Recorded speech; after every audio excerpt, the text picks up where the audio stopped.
Hey there and welcome back to Mutant Year Zero.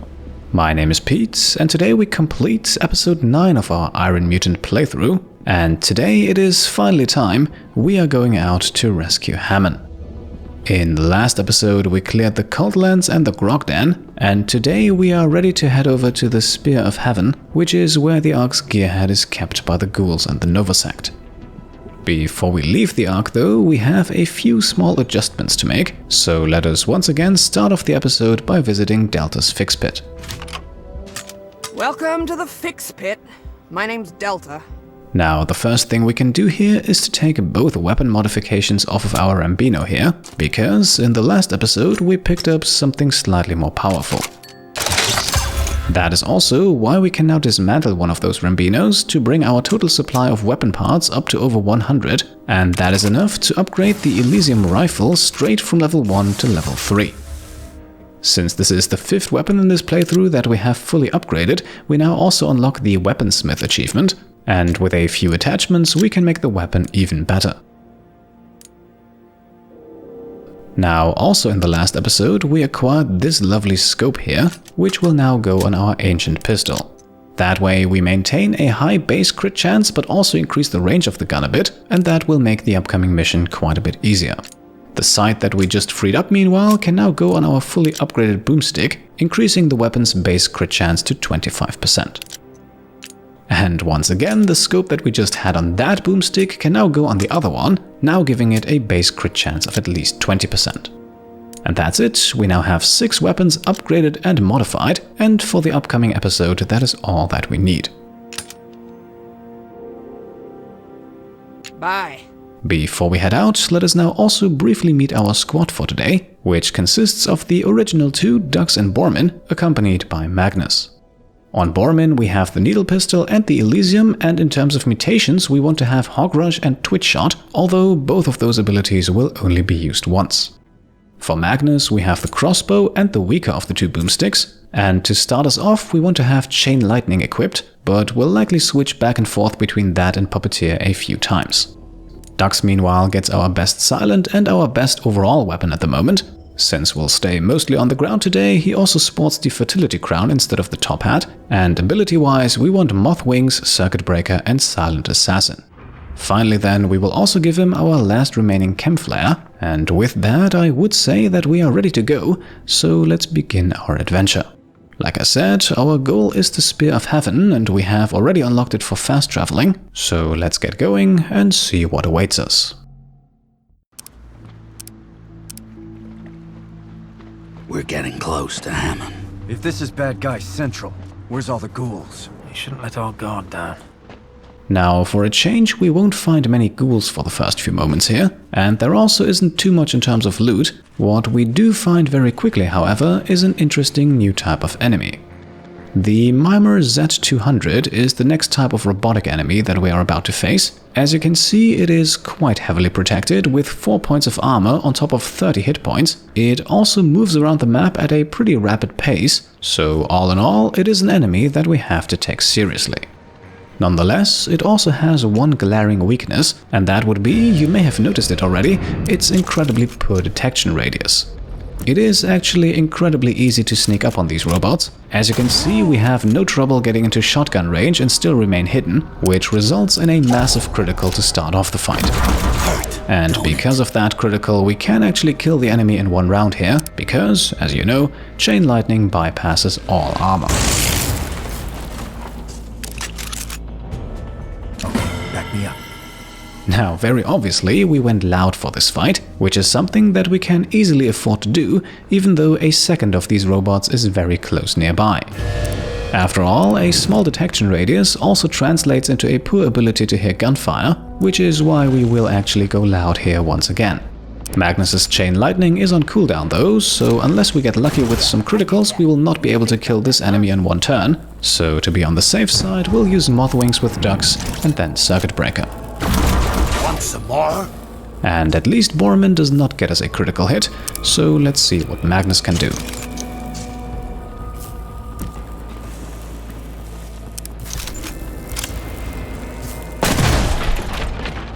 Alright, looks like that upgrade in combination with Magnus's Silent Assassin ability did pay off, and with that we are already down to the third and final robot. For this one we'll have chain lightning back, so we'll go with the same approach as for the first one, and you may have also noticed that these robots actually explode rather violently upon the destruction, which is why we do not want to get too close with our squad members. Yes, that explosion can actually do some damage after the fight, and it would certainly be a shame to eliminate them all this flawlessly, only to suffer damage afterwards in such an avoidable way. Alright, with the first trio of enemies taken care of, we now want to switch Magnus from Chain Lightning back over to Puppeteer, and then we can search the area for the first bit of loot, which is actually pretty scarce on this map. The game does make up for that with a good number of Ghoul and Novasect enemies though. The first two of them can be encountered right here in front of us.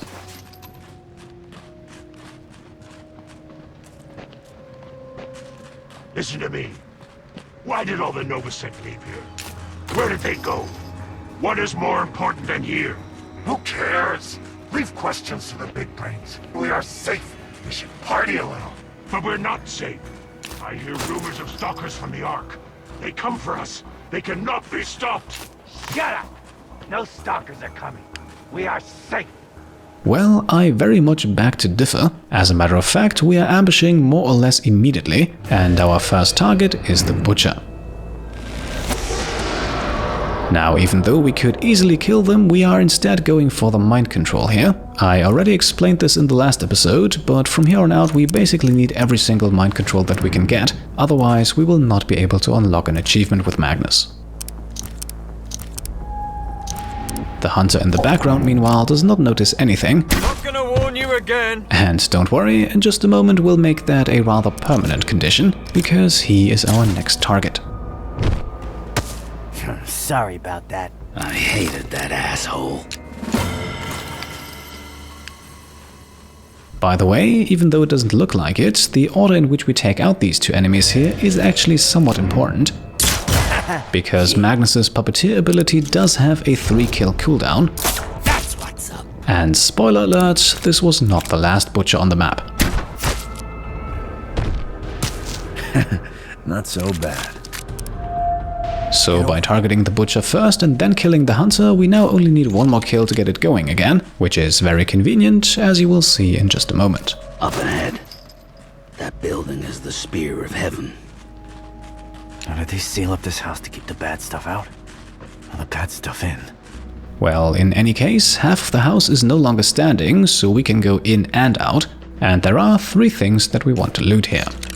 Number 1, some weapon parts on what remains of the upper floor, then some scrap near the crashed helicopter down below, and right next to that we can find a smoke grenade. Smoke grenades are actually something that we are likely never going to use in this playthrough. If we use them on ourselves, enemies cannot target anyone inside of the smoke cloud, and they can also be used to extinguish the flames on any character who is currently on fire. So for all intents and purposes, it is a rather situational item, and generally speaking, we do not want to find ourselves in any situation where we have to use them in the first place. Now, as you can clearly see, we are currently heading deep into enemy territory. We just passed by a Butcher to our right. We also have more enemies inside of the Spear of Heaven, which actually appears to be a church. But our first target for the moment, that is the Hunter over here. The simple reason being that we need one more kill to have Magnus's Puppeteer ability usable again, and this Hunter is the only isolated enemy in the area. On me. With one fight quickly completed, we can now immediately engage the Butcher and mind control them. Unless I am mistaken, this should be number 6 of this playthrough, so 4 more successful uses of Puppeteer and the achievement is finally unlocked. If you are wondering, by the way, the entire area to the right of the church is more or less completely empty, so the overall trend of limited amounts of loot definitely continues.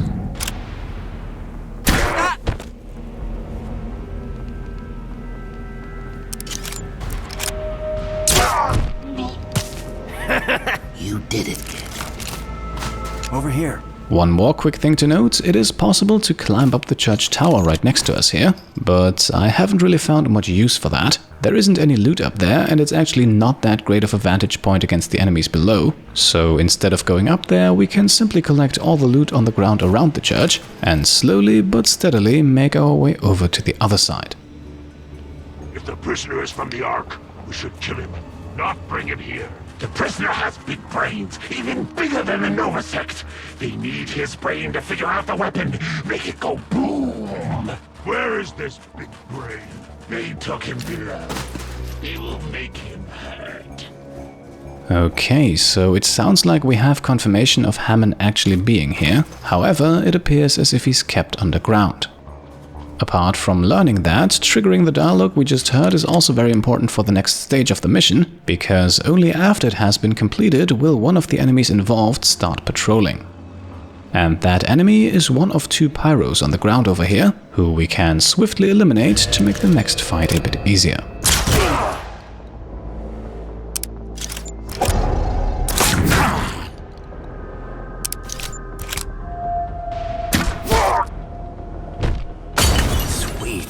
Wasted him. Now, at this point, we also want to switch ducks over from Circuit Breaker to Skull Splitter, which doesn't really seem like it makes a lot of sense, since he can get criticals basically at will, but we do need it for an achievement that we'll hopefully be able to unlock in a moment. Until then, we can collect some scrap right through the wall here, and also investigate a small curiosity. See these holes in the ground? What's up with that? Do dead people need a little fresh air? Following that, we can now head 1 level higher, because up next we will engage the patrolling hunter up here, which involves putting ourselves in a very particular position, otherwise the other pyro down below might be able to notice what's going on up here. I got this. Cover me. And that is something that we want to avoid, because that pyro is hopefully going to be the source of another achievement. However, we will only be able to unlock that if we engage them all on their own. All on their own, that is also what the hunter now is, and far enough away from the pyro below as well, so from our hiding place back over here in the corner we can now quickly take them out. That's what's up.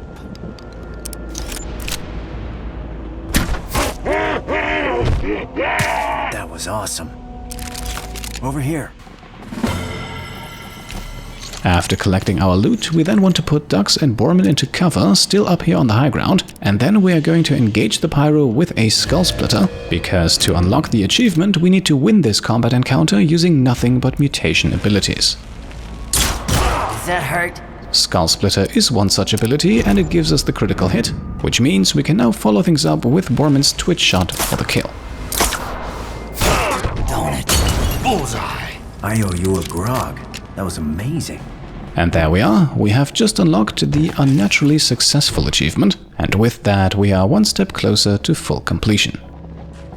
Now, after collecting the pyro's Molotov, we immediately want to head over to the back of the church, where our timing works out just perfectly, as we run straight into the next hunter, once again all on their own. That had to hurt. And you may have already noticed it, we are actually benefiting tremendously from the increased range on Dux's pistol, as we are now finally able to land guaranteed sneak attack after guaranteed sneak attack, simply because the range in which the gun still delivers a 100% hit is larger than the enemy's detection radius. Oh man, you are the shit. And so, another enemy falls quickly, and up next it is once again Magnus's turn to shine, because, just like we already experienced twice before, with the hunter comes a butcher. This one will be the source of mind control number 7, and also reveals that we have a tank not too far off to the right, but let's take the area 1 enemy at a time. Until we get to that tank, we do have a bit more work to do.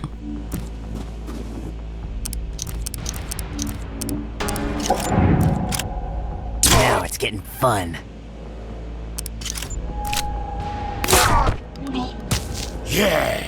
Got that, Rodhead. Nice. Now, like I said, the tank is not our next target just yet. Instead, we can quickly take out another hunter first, and we can also see something large looming in the background. Yeah. Something that should probably make us a bit concerned. But once again, one thing at a time. For the time being, let's focus on the hunter and then deal with the remaining enemies, of which there are still a few. Say hi to the ancients for me. Now, at this point, we want to take a few precautions, and that includes moving Magnus back to Chain Lightning and equipping the Circuit Breaker back on Dux. Get over here.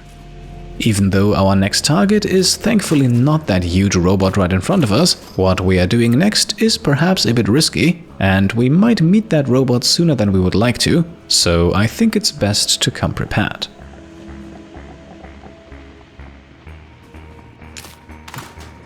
What we are doing next, after collecting the last remaining bits of loot around the area of course, that is to engage the tank, and we are going loud for this one. Come on. Wait here. Hey, over here.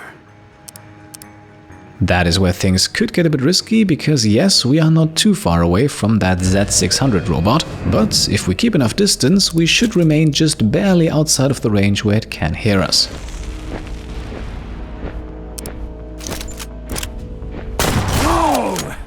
To get a critical with the boomstick, we have to use Mothwings anyway, otherwise we would have to get too close and the enemy would detect us. With Bormin, meanwhile, we can actually move back a bit and still land a critical,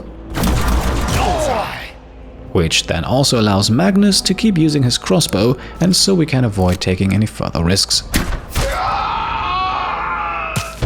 And there we are, we have in fact managed to take out the tank without attracting any unwanted attention. We have also made it to level 50, which means we should go shopping again very soon. But for the time being, let us finally take a closer look at that Spear of Heaven. Here lies Haraldur Thormundson.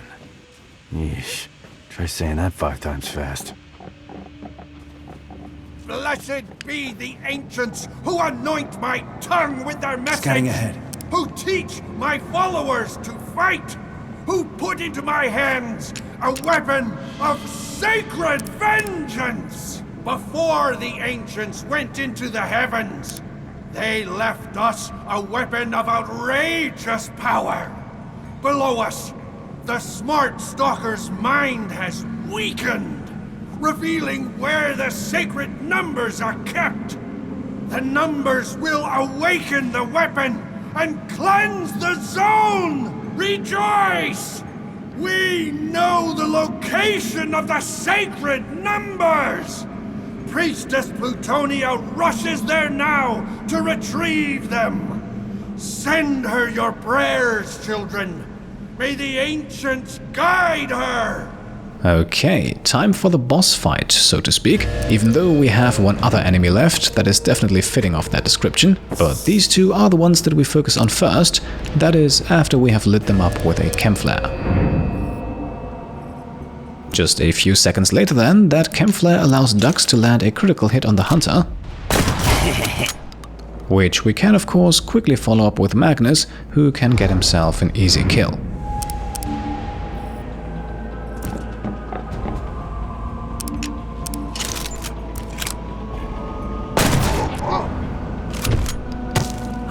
That was my shot. That only leaves Cardinal Hansen, who we can swiftly knock down with a hog rush. Very amusingly, that also completely obliterates the rocket behind him.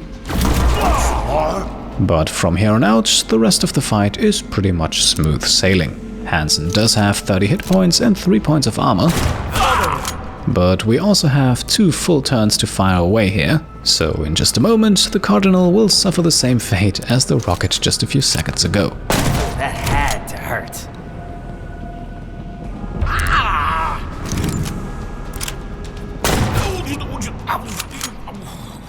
Now at this point we could of course go through the large hatch in the ground and head 1 level deeper, but there are 2 more things that we do want to take care of first. Let's get this over. Number 1 is to find and acquire the Grenadier's Delight over here, a piece of headgear that is pretty useful but also rather situational. A 2-point damage increase to grenades would bring them up to 10 points of damage, but then again it has also been quite a few episodes since we last used them, and I don't think that is going to change much in the foreseeable future. Still, it is definitely nice to have it in our inventory, and should the right situation present itself, we might do well to remember that we have it. I heard about these things. Tombstones. I'm walking on dead people now, right? Creepy. For now though, it is time for the other boss fight of this map. I am of course talking about the MIMIR Z600. Now, with 30 hit points and 4 points of armor, this robot has the same amount of health and protection as the Z200. However, I don't think I have to mention that offensively it does pack a bit more of a punch. That is why the Circuit Breaker in combination with Moth Wings is our attack of choice to begin the fight, and the use of Moth Wings here is actually also the reason why we had to take out the two guys inside of the church first, otherwise the ability would now not be usable again since we used it last on the tank. With only 16 hit points left on the robot, now would be a good time to use Magnus's Chain Lightning, and on our next turn we want to do one thing in particular, and that is to move as far away as possible. Just like the Z200, this robot will explode when it's destroyed, so let's gain some distance before we land the killing blow and unlock ourselves another achievement. And there we are. With the 20 seconds to comply achievement, the third achievement of the episode has now been unlocked. The robot also drops 20 weapon parts that we definitely want to grab, as well as a small pile of scrap right next to the crates over here. And with that, the map is now finally fully cleared, which means it is time to head back to the church. So far, we have learned that Hammon is kept prisoner underground, and it seems like the inside of the church holds a way to get down to him. So let's make use of that and see what awaits us. A large metal hatch heading down. Let's go.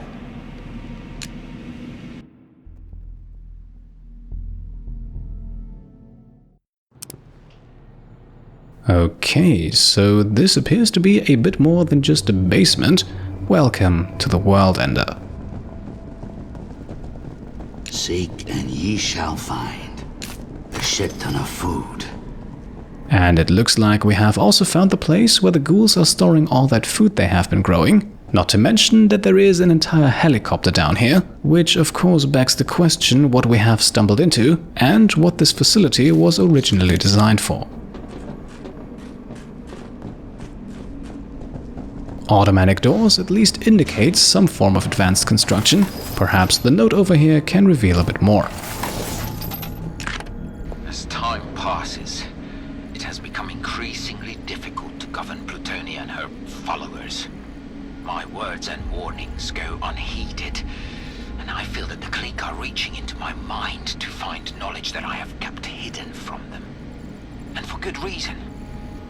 Plutonia still persists with the notion that the zone needs to be reset, and that the old MIMIR defense network is the key. She might have already found out the codes to activate the weapon which she covered so much. Unable to euthanize the insurgents, my only choice is to gather the compliant subjects and meet at the arranged location. Once again then, Plutonia is mentioned, as well as the compliant subjects, only who those are and where they went remains a bit of a mystery. The Star of Eden. It wasn't a dream. It was my memory. MIMIR Enclave. Okay.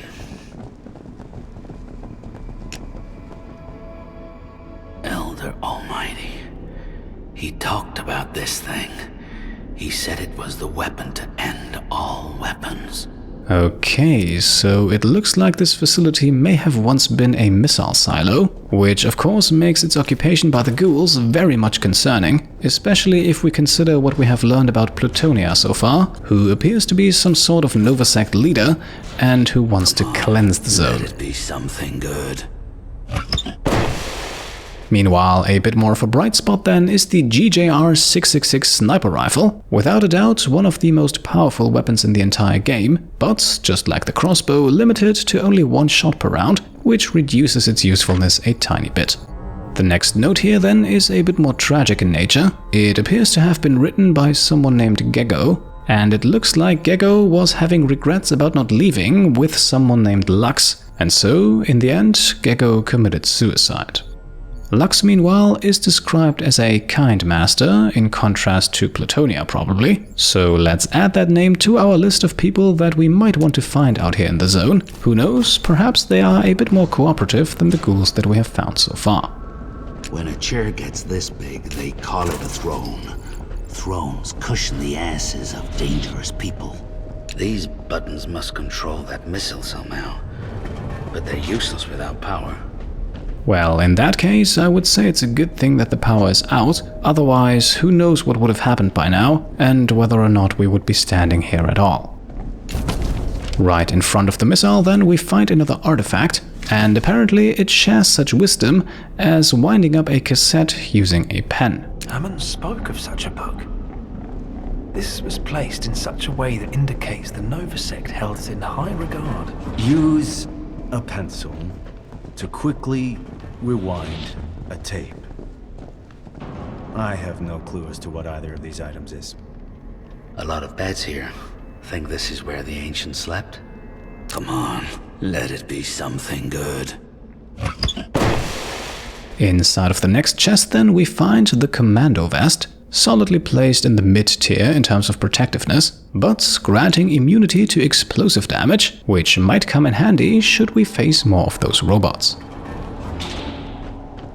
Bodies used to grow mushrooms. We've seen this before. Indeed we have, just like the stockpiling of food, so there are definitely more and more signs of the ghouls planning something. The Nova Sect were here, but they left in a hurry. I don't want to know why.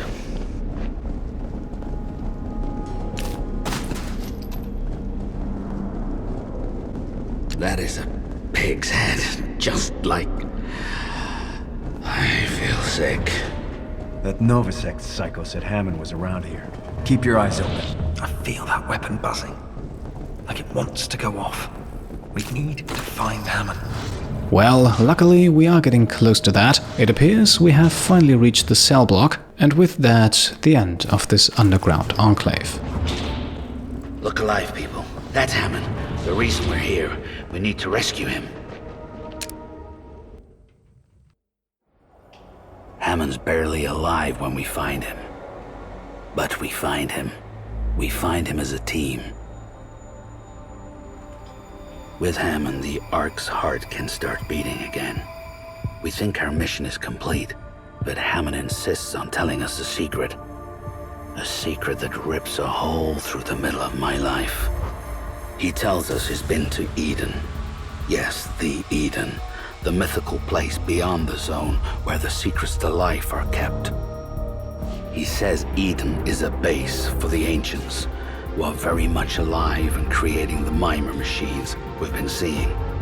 He says the ancients do know the secrets to life, but not human life. Mutant life. Me, Pharaoh, Selma, Magnus. Our ears perk up. If ducks had ears, they'd perk up too. Us mutants don't remember jack about our pasts.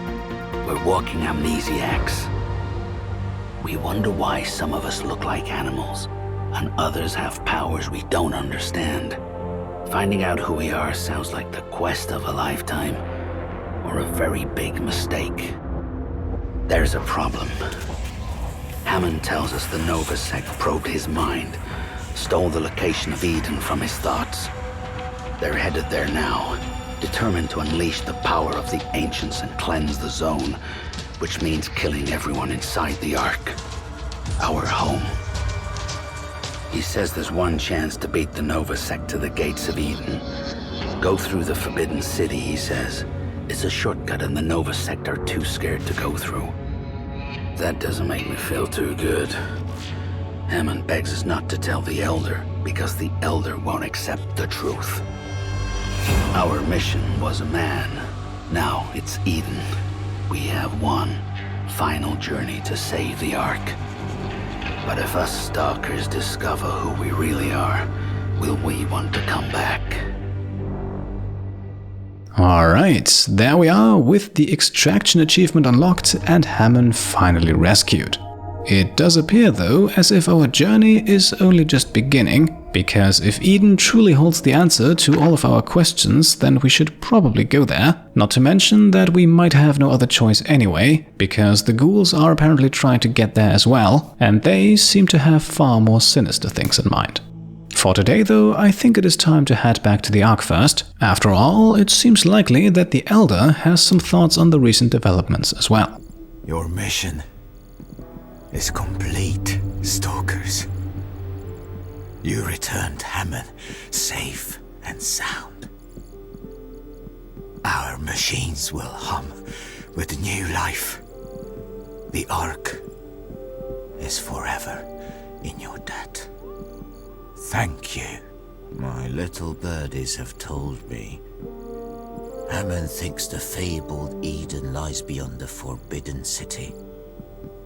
And you are thinking of going through the city to get to Eden. Have I taught you nothing? There is no Eden. And even if there were, entering the Forbidden City is impossible. That is the city where the Red Plague started. The ancients in charge thought they could quarantine the people by building a giant wall that covered the entire city. It stands to this day, impenetrable. You should stay at the Ark and heal your wounds. No more adventures. Thank you for letting this old man ramble. Go in peace, Stalkers. Alright, and I think that will mark the end of today's episode. In terms of the Elder's reaction, well, honestly, what did you expect? If we do in fact go through with the next steps in our adventure though, it might be interesting to keep an eye on that relationship. After all, he seems very determined that our work for now is done. How our journey and with that the story of our mutant friends continues, well, we'll have to find that out in the next episode. For today, let's make the cut right here, and as always, if you enjoyed the episode, then I would be very happy if you could leave a thumbs up. If you like what I'm doing and want to support me and my channel further, then you can of course do that, for example by subscribing, by grabbing some merch over on shop.petecomplete.com, or by checking out and maybe even pledging to the Pete Complete Patreon. Thank you all for watching, and I'll see you next time. Cheers.